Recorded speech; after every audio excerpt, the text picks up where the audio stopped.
The alien queen demanded to know why I avoided her. My honest answer dropped her to her knees. Captain Marcus Chen had never imagined that representing humanity among the stars would feel like walking through a minefield. Every step, every word, every gesture carried the weight of Earth's future on his shoulders. But nothing had prepared him for the Velkari. The shuttle descended through layers of iridescent clouds that wrapped around the Velkari homeworld like silk scarves. Marcus pressed his face against the viewport, watching as the alien landscape revealed itself below. Massive crystalline structures jutted from the ground like frozen lightning, each one pulsing with bioluminescent light that shifted through the color spectrum.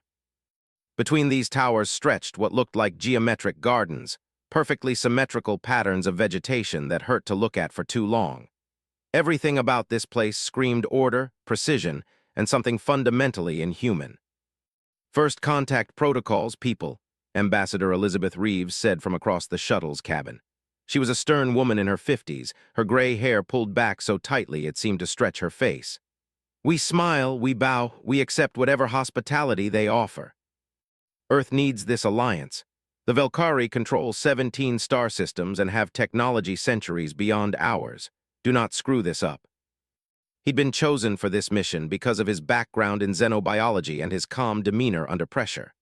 At 42, he'd spent the last 3 years burying himself in work, volunteering for every assignment that took him far from home, far from memories. Space was good for that. In space, everything was new and unfamiliar enough that the past couldn't quite reach him. The shuttle touched down on a landing platform that seemed to grow directly from the ground, its surface rippling and solidifying under their weight like liquid metal freezing in an instant. Through the viewport, Marcus could see them waiting. The Velkari. They stood in perfect formation, hundreds of them, their chitinous bodies reflecting the light in shades of deep blue and violet. Each stood roughly 7 feet tall on 4 powerful legs, their torsos rising up with 2 sets of arms, the upper pair more delicate and precise, the lower pair heavy and strong. Their heads were elongated, dominated by compound eyes that fractured the world into 1,000 different angles. Antennae quivered atop their skulls, and when they moved, it was with an eerie synchronization that made Marcus's skin crawl. "Remember," Ambassador Reeves hissed as the airlock began to open, "these are not insects. They're intelligent beings with a civilization older than recorded human history. Show respect." The Velkari delegation began to approach, their movements so perfectly coordinated they might have been controlled by a single mind. At their center walked someone different. She was larger than the others, her carapace adorned with intricate patterns that seemed to move and shift like living tattoos. Jewels of some kind were embedded along her thorax, catching the light. Her compound eyes were a deeper purple than the rest, almost black, and when she looked at the human delegation, Marcus felt the weight of that gaze like a physical thing. "I am Queen Zarthissa," she said, and her voice was like crystal chimes layered over the buzz of 1,000 wings. Somehow, impossibly, she spoke perfect English. "Welcome to Velkar Prime, representatives of Earth. Your species intrigues us. You have achieved faster-than-light travel with such primitive technology. You war among yourselves yet cooperate when facing external threats. You are chaotic, unpredictable, fascinating. Your Majesty, on behalf of humanity, we thank you for this opportunity. We come seeking friendship and mutual understanding between our peoples." Around her, the other Velkari began releasing pheromones that Marcus's translator device rendered as various emotional states. Curiosity, caution, interest. But the Queen herself was harder to read. She stepped closer to the human delegation, her lower arms clasped behind her back while her upper arms gestured gracefully. "We shall see if friendship is possible," she said. "First, there are protocols, ceremonies. You will be housed in the royal spire while we discuss the terms of potential alliance. My attendants will show you to your quarters and explain our customs." He felt his breath catch. Those alien eyes studied him with an intensity that made him want to step back, but he forced himself to remain still. The moment stretched. Around them, the other Velkari had gone completely motionless, as if waiting for something. Then the Queen moved on, and Marcus released a breath he hadn't realized he was holding. The next 3 days were a whirlwind of formal dinners, cultural exchanges, and diplomatic negotiations. The Velkari lived in a society unlike anything humanity had encountered. Their entire civilization was organized like a hive, with the queen at the center of an invisible web of pheromone-based communication that allowed her to coordinate billions of individuals across multiple star systems. There were different castes, each bred for specific purposes: warriors, workers, scholars, artists. But unlike Earth insects, each Velkari was fully sapient, capable of independent thought even as they chose to subsume their individuality for the good of the collective. It should have been alien and disturbing. Instead, Marcus found it oddly beautiful in its efficiency. There was no crime, no poverty, no waste. Everyone had a purpose. Everyone belonged, unlike him. He pushed the thought away and focused on his work. As the team's xenobiologist, he was supposed to be studying Velkari physiology and culture, looking for common ground. What he found instead was that the Queen seemed to be studying him. It started small. At the first formal banquet, he was seated closer to the royal platform than the others. The Queen asked him direct questions about human biology, about Earth's ecosystems, about his personal background. When he answered, she leaned in, her antennae quivering as if trying to catch every nuance of his scent and pheromones. The second day, he was given a private tour of the royal archives by the Queen's personal attendants. They showed him records spanning millennia, explained the history of the Velkari expansion across the stars, and presented him with gifts: a data crystal containing their entire biological database, a piece of art made from hardened resin that captured light in impossible ways, and a ceremonial blade whose edge was sharp enough to cut at the molecular level. "The Queen wishes you to know you are valued," one of the attendants explained, their voice a softer version of Zarthissa's crystalline chime.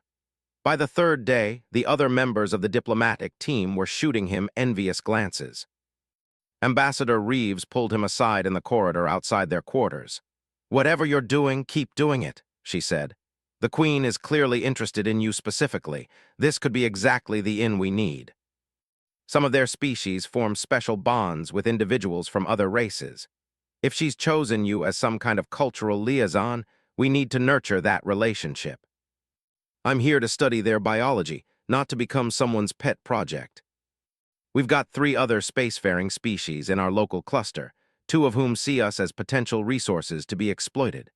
The Velkari are the only ones powerful enough to make the others think twice about moving against us.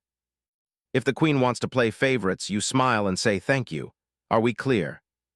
He stood in his quarters, staring at the gilded data pad with its formal request, and felt something dark and tight in his chest. He'd been avoiding this feeling for 3 years. The feeling of being looked at, being seen, being wanted. It reminded him too much of everything he'd lost.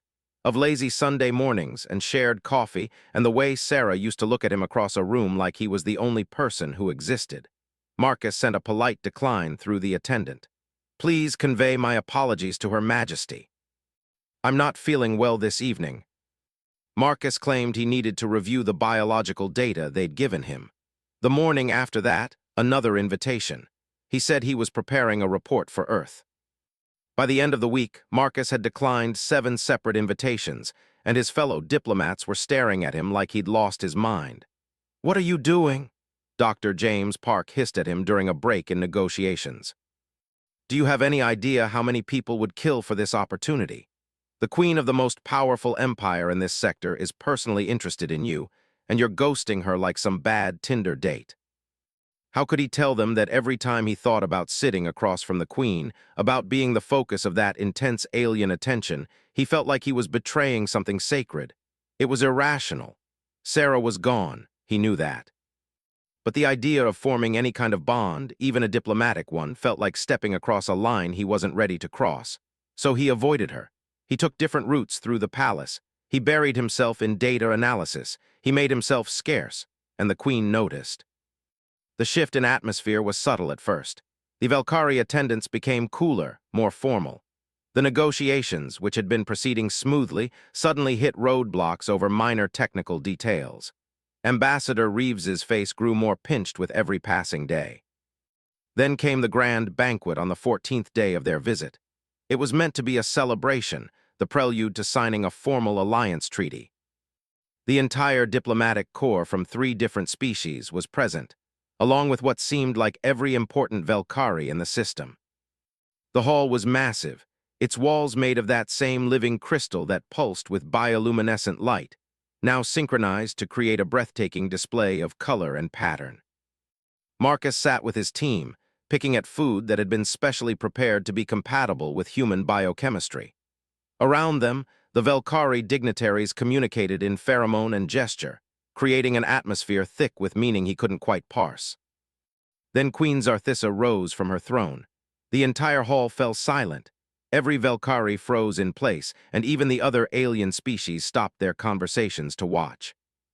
"We have enjoyed hosting the humans," the Queen said, her voice carrying effortlessly through the enormous space. "They have shown us perspectives we had not considered. They have reminded us that there are many ways to build a civilization. And they have demonstrated courage in traveling so far from their world to meet with us as equals. Therefore," the Queen continued, "it is my honor to announce that I have chosen a human to serve as my prime consort." Ambassador Reeves was on her feet, her face flushed with triumph. Dr. Park was shaking hands with anyone nearby. The other diplomats were laughing and congratulating each other like they'd just won the lottery. Around them, the Velkari remained perfectly still, watching the humans celebrate with what might have been curiosity or amusement. Marcus sat frozen in his chair. His hands gripped the edge of the table so hard his knuckles went white. Prime consort. He didn't need a translator to understand what that meant. In Velkari society, the Queen's consort held immense power, second only to the Queen herself. It was a position of trust, of intimacy, of partnership in ruling an empire that spanned star systems, and she had chosen him. "Marcus," Ambassador Reeves was suddenly at his side, gripping his shoulder hard enough to hurt. "Do you understand what this means? This is beyond anything we hoped for. A human in the royal court directly advising the Queen. Earth will be untouchable. Get up. Smile. Look honored." The room seemed to tilt around him. He bowed toward the Queen, the gesture automatic, learned from days of diplomatic protocol. Then he turned to Ambassador Reeves and said quietly, "I need air." Behind him, he heard Reeves calling his name, but he didn't stop. His feet carried him through corridors of living crystal, past Velkari attendants who pressed themselves against the walls as he passed, their antennae twitching with confusion. He had no idea where he was going. He just needed to be anywhere else. He found himself in one of the palace gardens, a place where bioluminescent plants grew in mathematical precision, their light pulsing in synchronized waves. The air was cool here and blessedly empty of people. Marcus sat on a bench made from hardened resin and put his head in his hands. What was he supposed to do? Refuse the Queen and torpedo Earth's best chance at a protective alliance? Accept and spend the rest of his life as an alien's companion, going through the motions of a relationship he didn't want and couldn't feel? 3 years. It had been 3 years since Sarah died, and he still couldn't think about her without feeling like someone was twisting a knife in his chest. They'd been married for 15 years, best friends since they were teenagers. She'd been the person who understood him better than he understood himself. And then one day she got sick, and 6 months later she was gone, and Marcus's entire world had collapsed into a black hole he was still falling through. He'd tried to move on. God, he'd tried. But every time someone showed interest, every time he even considered the possibility of opening up again, he felt like he was betraying her memory. It was irrational, and he knew it. Sarah would have wanted him to be happy. She'd said as much during those last awful weeks, holding his hand and telling him not to waste his life grieving. But knowing something intellectually and feeling it in your bones were two different things. Footsteps approached, too heavy to be human. Marcus looked up to see a Velkari attendant standing a respectful distance away. "Captain Chen," they said softly, "the Queen requests your presence in her private chambers tomorrow at dawn. She says this is not optional. She says you will explain yourself before the entire court, and if your answer does not satisfy her, Earth's petition for alliance will be denied." He sat alone in the garden as the bioluminescent plants pulsed around him and wondered how his life had gotten so completely out of control. The next morning arrived too quickly. Marcus hadn't slept. He'd spent the entire night pacing his quarters, trying to figure out what he could possibly say.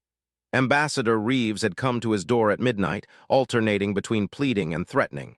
"Just accept it," she'd said. "You don't have to love her." It's a political position. Play the role for a few years, help secure the alliance, then we'll figure something out. And he couldn't fake something like that. Not for years, not for any reason. When the attendants came to escort him to the throne room, Marcus felt like a man walking to his execution. They led him through corridors that grew progressively grander, until finally they reached a pair of massive doors that seemed to be carved from a single piece of crystal. The doors opened soundlessly. The throne room took his breath away. It was enormous, its ceiling so high it disappeared into darkness above. The walls were made of that living crystal, but here they'd been shaped into intricate patterns that caught and refracted light in ways that created the illusion of infinite depth. And filling the room were thousands of Velkhari. They stood in perfect silence, arranged in concentric circles around a raised platform at the center. On that platform sat Queen Zarthissa on her throne. The entire human diplomatic team stood off to one side, their faces a mixture of hope and terror. Ambassador Reeves looked like she might have a stroke. Marcus walked forward. The Velkhari parted for him, creating a path straight to the platform. Every step echoed in the vast space. When he reached the base of the platform, he stopped and looked up at the queen. She was magnificent in the light, her carapace gleaming, the patterns on her body seeming to move and shift. Her compound eyes reflected him back 1,000 times. When she spoke, her voice filled the entire chamber. "Captain Marcus Chen of Earth," she said, "for 2 weeks you have avoided me, you have declined my invitations. You have taken routes through my palace specifically to not encounter me. And when I honored you above all others, you fled. Before this assembly, before your people and mine, you will explain this insult. And I warn you, human, if your words are not true, I will know. We Velkhari can read pheromones, can sense deception. Speak truthfully or condemn your species." He looked at Ambassador Reeves, who was frantically making gestures that he interpreted as, "Say whatever makes her happy." He looked at the thousands of Velkhari, their antennae all pointing toward him like a forest of organic sensors. He looked up at the Queen, this powerful being who ruled star systems and controlled the fate of billions, and he decided to tell the truth.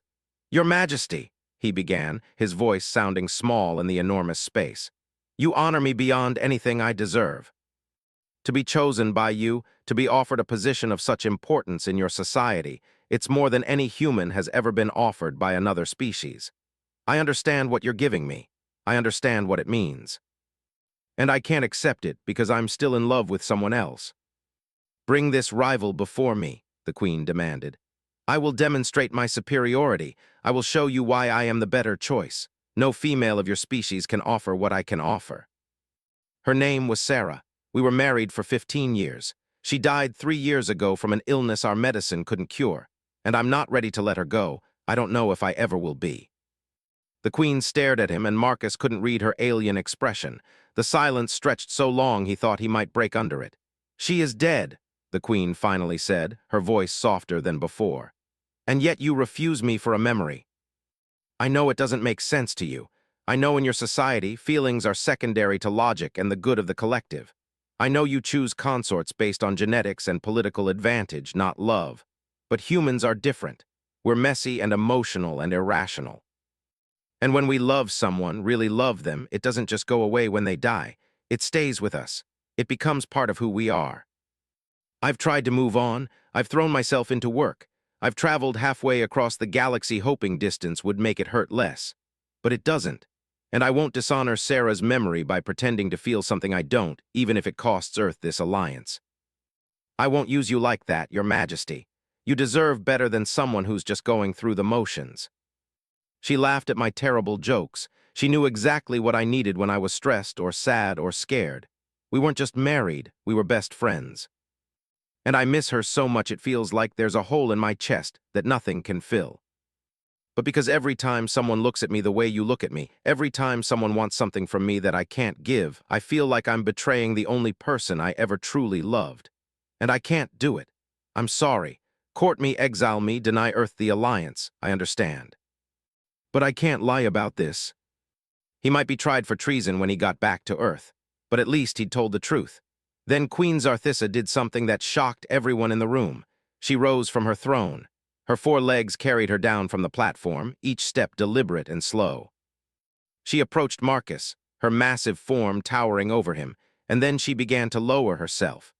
Her legs folded beneath her until her head was level with his, her enormous compound eyes looking directly into his human ones. "Tell me about her," the queen whispered, and there was something in her voice Marcus had never heard before. Something that sounded almost like longing. Marcus stared into the queen's compound eyes, fractured reflections of himself staring back from 1,000 different angles.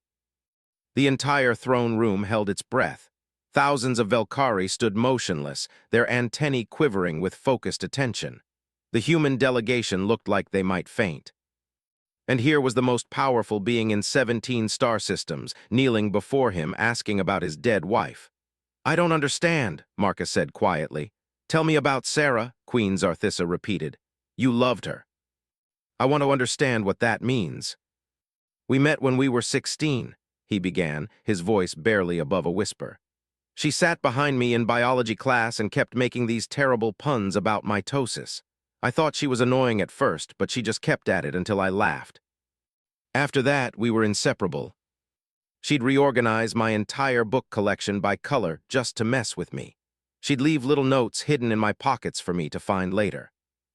Once, she reprogrammed my alarm to play horrible music from the 20th century every morning for a week. To them, a mate was a biological necessity, a genetic calculation. Love wasn't part of the equation. When she got sick," Marcus continued, his voice breaking, "the doctors said maybe 6 months. She lasted 8, and during that time she never complained, not once. She spent her last days making sure I would be okay after she was gone. She made me promise not to waste my life grieving. But how do you keep a promise like that when the person you promised it to was your whole world?" Then slowly she tilted her head in a gesture Marcus had learned meant deep thought among the Velkhari. "You speak of her as if she was your other half," the queen said, "as if you were incomplete without her. It's choosing someone and saying, 'You're my person.' It's building a life together that's bigger than either of you alone, and when they're gone, part of you goes with them." She straightened up, rising to her full height, and for a moment Marcus thought he'd said something wrong, but then she turned to address the assembled court. "Leave us," she commanded, "all of you. This human and I will speak privately." The human delegation hesitated until Ambassador Reeves caught Marcus's eye and mouthed, "Don't screw this up," before reluctantly leaving with the others. Within minutes, the vast throne room was empty except for Marcus and the queen. She returned to her throne but didn't sit. Instead, she stood beside it, one of her upper hands resting on its arm. When she spoke again, her voice was different, softer, more vulnerable. "Before I became queen," she said, "I had a clutch sister. Her name was Velnara. We emerged from our eggs at the same moment. We grew together, learned together, became warriors together. She was faster than me, braver than me. When raiders attacked our hive, she put herself between them and the nursery chambers. She killed 17 of them before they brought her down. She saved 3,000 larvae that day. Individual grief is a luxury that weakens the whole, so we moved forward. We promoted someone else to her position. We continued as if she had never existed.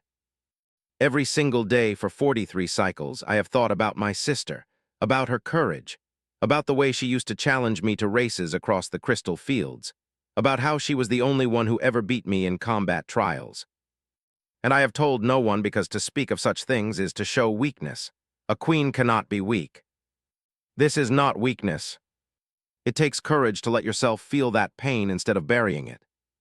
These markings," she said, "they tell the story of Velkhari queens for 10,000 generations, every achievement, every conquest, every great moment in our history. But there are no markings for loss, no symbols for grief. We have erased that part of being alive because we believed it made us stronger.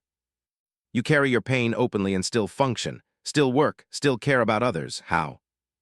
Believed in things, tried to make the universe a little better even when it hurt.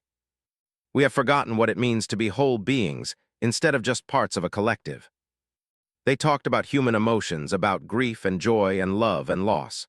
The queen listened with an intensity that was almost frightening, asking questions that went deeper and deeper into what it meant to be human. And slowly, she began to change her society. It started small. The queen established a memorial garden in the palace, the first in Velkhari history. She carved Velnara's name into crystal herself and spent an hour there in silence. When her advisors questioned this use of time, she simply said, "I am remembering my sister," and dared them to challenge her. Word spread through the hive networks. Other Velkari began approaching Marcus in the corridors, speaking quietly about losses they'd never been allowed to acknowledge. A warrior who'd lost his battle partner, a scholar whose mentor had died, a worker whose entire cluster had been killed in an industrial accident 50 years ago. Each one carried grief they'd buried because that's what their society demanded. Marcus listened to all of them. He couldn't offer much except validation that their feelings mattered, that the people they'd lost deserved to be remembered. But somehow, that was enough. The human delegation watched all this with a mixture of awe and concern. Ambassador Reeves pulled Marcus aside one evening. "I don't know whether to give you a medal or court-martial you," she said. "You've started a cultural revolution. Half the Velkari are embracing this new emotional openness. The other half thinks it's going to destroy their civilization." Reeves sighed. "I think you did something impossible. You made them see us as people instead of just potential allies. But Marcus, revolutions have consequences. Be careful." They argued that emotions made individuals weak, that the old ways had kept the empire strong for millennia. Several high-ranking nobles began openly questioning the queen's judgment. Then the assassination attempt happened. Marcus was in the memorial garden late one evening, adding a small crystal marker for Sarah alongside all the Velkari names. He'd brought a picture of her, a hologram that showed her laughing at something outside the frame. He was talking to her like he sometimes did, telling her about the strange turn his life had taken, when he heard the sound of movement behind him. 3 Velkari emerged from the shadows. They wore no identifying marks, no clan symbols. Their carapaces were matte black, designed to blend with darkness. One of them held a weapon that crackled with energy. "The human contamination ends tonight," one of them hissed. Marcus barely had time to raise his hands before they attacked, but they never reached him. Queen Zarthissa's personal guards materialized from positions Marcus hadn't known they occupied. The fight was brief and brutal. Within seconds, the assassins were subdued, bound with some kind of hardening resin. The queen herself arrived moments later, moving faster than Marcus had ever seen her move. She went directly to the captured Velkari, her mandibles clicking with rage. "You dare attack a guest under my protection?" she demanded. "You dare shed blood in a memorial garden?" Now our warriors hesitate, our workers question, our scholars waste time on feelings instead of facts. This human has poisoned you. Now, she stood before her people, her posture regal and commanding. When she spoke, her voice carried the weight of absolute authority. "There has been an attempt on the life of our human guest," she announced. "Those responsible have been dealt with." But their actions reveal a deeper truth. This empire stands at a crossroads. We can continue as we have for millennia, efficient and strong but emotionally barren. Or we can embrace something new, something frightening. The possibility of being whole. Those who wish to remain in the old ways may do so. But those who wish to learn what it means to feel, to grieve, to love, you are welcome to join me. The declaration split the Velkari Empire down the middle. Within days, news reached the palace that 3 entire hive worlds had embraced what they were calling the awakening. Workers began forming genuine friendships instead of just functional partnerships. Warriors started choosing names for themselves instead of accepting designation numbers. Scholars created art that expressed personal feelings rather than just recording data. For the first time in recorded Velkari history, individuals were choosing to be individuals. But not everyone was pleased. The conservative hives viewed this emotional revolution as an existential threat. They argued that feelings made the Velkari weak, that personal attachments would fracture the unity that had made them a galactic power. Ancient clan leaders demanded the queen renounce these human ideas and return to traditional ways. Marcus watched it all unfold with growing dread. He'd come to this world as a simple xenobiologist, and somehow he'd sparked a cultural civil war. Ambassador Reeves was diplomatic enough not to say she'd told him so, but her pointed silences spoke volumes. The other human diplomats were divided. Some thought Marcus had achieved something remarkable. Others worried he'd destabilized humanity's most important potential ally. 3 months after his confession in the throne room, everything came to a head. The Korvax struck without warning. They were a rival hive species, similar to the Velkari but more aggressive, more militaristic. They'd been watching the growing division in the Velkari Empire with keen interest. When they detected weakness, they pounced. The border colony of Velkar 7 reported massive energy signatures appearing in orbit, then weapons fire, then nothing. Communications went dead. By the time Queen Zarthissa's scouts reached the system, the Korvax had already landed ground forces and were systematically destroying the settlement. The throne room erupted in chaos. Conservative nobles demanded immediate retaliation using traditional tactics. Swarm assaults coordinated through pheromone networks, where individual lives meant nothing compared to collective victory. Progressive nobles argued for more strategic approaches that valued each warrior's life. The argument escalated until voices were literally buzzing against the crystal walls. Queen Zarthissa silenced them all with a burst of command pheromones so strong Marcus could taste it on his tongue like copper. "I will lead the defense personally," she announced. "Prepare the war fleet. Lead us as queens have always led. Crush this insult to our empire with overwhelming force. Show them that the old ways still have teeth. I will not send waves of warriors to die as nameless drones. Each soldier under my command is an individual. Each life has value, and we will fight accordingly." If she failed, if her emotionally aware forces were defeated, it would prove the conservatives right. The awakening would be seen as a fatal weakness, and everything would revert to the old ways.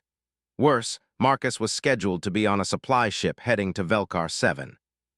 The human delegation had offered to help with humanitarian relief efforts, transporting medical supplies and evacuation equipment. Ambassador Reeves had volunteered their services before anyone realized how bad the situation was. Now they were committed. The war fleet assembled in orbit within 18 hours. Marcus had never seen anything like it. Hundreds of organic-looking ships that seemed grown rather than built, their hulls pulsing with bioluminescence. The Queen's flagship was a massive creature ship hybrid, beautiful and terrible in equal measure. Marcus's transport vessel was small by comparison, a utilitarian craft designed for cargo rather than combat. As they approached Velkar 7, he could see the battle unfolding in the distance. Korvax ships swarmed like angry wasps, their weapons tearing at Velkari defensive positions. On the planet below, cities burned. "All civilian craft maintain distance," the flagship's communications officer ordered. "Do not approach combat zone." The pilot's voice crackled over the intercom. "Brace for evasive maneuvers, they're coming in hot." It had minimal shields, no weapons. They were sitting ducks. Then Queen Zarthissa's voice filled the comm system. "Protect the human vessel. All nearby fighters converge on those coordinates." Instead of the traditional swarm tactics where fighters operated as one coordinated mass, individual Velkari pilots made split-second decisions based on the situation. They covered each other's weaknesses, called out threats, adapted on the fly. One pilot drew fire while another flanked. When one fighter was damaged, two others moved to shield it while it retreated. They fought like they cared about each other, and it was devastatingly effective. The Korvax pilots, trained to counter predictable swarm tactics, couldn't adapt fast enough. Within minutes, the human transport was clear, and the Korvax fighters were scattered or destroyed. Marcus watched through the viewport, his heart pounding. He just witnessed something unprecedented. The Velkari weren't fighting as a hive mind anymore. They were fighting as individuals who chose to work together, and that made them stronger, not weaker. The battle for Velkar 7 lasted 3 days. Marcus spent most of it in the transport, shuttling medical supplies and evacuating wounded. He saw things during those days that would stay with him forever. Velkari warriors helping their injured companions, even when tactically it made more sense to leave them. Soldiers forming defensive positions to protect civilian evacuation routes. Officers knowing their troops by name and grieving when one fell. The Korvax had expected the old Velkari, the ones who would throw bodies at a problem until it was solved. They got something entirely different. They got warriors who fought with passion and purpose, who protected each other, who adapted and improvised because they were thinking for themselves. On the 3rd day, the Korvax retreated. Their commanders couldn't understand what they were facing. This wasn't the efficient but predictable enemy they'd studied. This was something new and dangerous. When the human transport finally docked with the flagship, Marcus was exhausted. He'd been awake for nearly 40 hours, running on adrenaline and coffee. As he stumbled off the ship, Queen Zarthissa was waiting for him. Her carapace was scorched in places from combat. One of her antennae was cracked. But her eyes were bright with something Marcus recognized as triumph. "You stayed," she said. "When you could have fled to safety, you stayed and helped my people. I believe we are friends, Marcus Chen, and I owe you an apology. It is about connection freely given. Your Sarah taught me that even though I never met her. She always appreciated people who were willing to learn and grow. The new way of fighting, where individuals mattered and emotions drove courage rather than weakening it, had proven superior. Slowly, reluctantly, the holdout hives began to change. The Velkari started building memorials on every world. They established counseling services for warriors dealing with combat trauma. They created art and music that expressed individual feelings rather than collective propaganda. It wasn't perfect. There were setbacks and arguments and growing pains. But something fundamental had shifted. And through it all, Queen Zarthissa led with a combination of strength and vulnerability that inspired her people. She spoke openly about Velnara now, about her sister's sacrifice. She encouraged her subjects to honor their own dead. She proved that a leader could be both emotionally aware and decisively strong. 6 months after the battle, Earth's diplomatic team prepared to return home. The alliance had been formalized, but it was deeper than just a military pact now. It was a genuine partnership between species who understood each other. Marcus stood in his quarters, packing his belongings. On his desk sat the hologram of Sarah, her frozen smile as bright as ever. He picked it up carefully and stared at her face. "I think I'm ready," he told her image quietly. "Not to forget you, never that, but to start living again instead of just existing. You'd like that, wouldn't you?" Something that would make him laugh and cry at the same time. A knock at the door interrupted his thoughts. Queen Zarthissa entered, ducking slightly to fit through the human-sized doorway. "I have something for you," she said. She held out a piece of crystal, shaped and carved with incredible precision. It showed 2 figures, a human and a Velkari, standing side by side. "For your memorial garden on Earth, so you can remember the friend you made among the stars." The craftsmanship was exquisite, every detail perfect. "Thank you, I'll treasure this. I'll come back, maybe not right away. I need to spend some time on Earth, visit Sarah's grave, talk to her parents. But yes, I'll return. There's a lot your people can teach us too, like how to organize a society without war or poverty. Like how to think collectively when it matters while still honoring individual identity." That evening, the entire Velkari court gathered to see the human delegation off. Ambassador Reeves gave a formal speech thanking the Queen for her hospitality. Other diplomats made appropriate remarks about friendship between species. Then it was Marcus's turn. He kept it simple. "Thank you for teaching me that grief doesn't have to be carried alone. Thank you for showing me that strength and emotion aren't opposites. Thank you for reminding me that the people we've lost would want us to keep living and growing and connecting with others. I came here as Earth's representative, but I'm leaving as your friend. And that means more to me than any treaty could." Park settled into a seat. "You changed an entire civilization, you know that, right?" "They chose to change themselves,"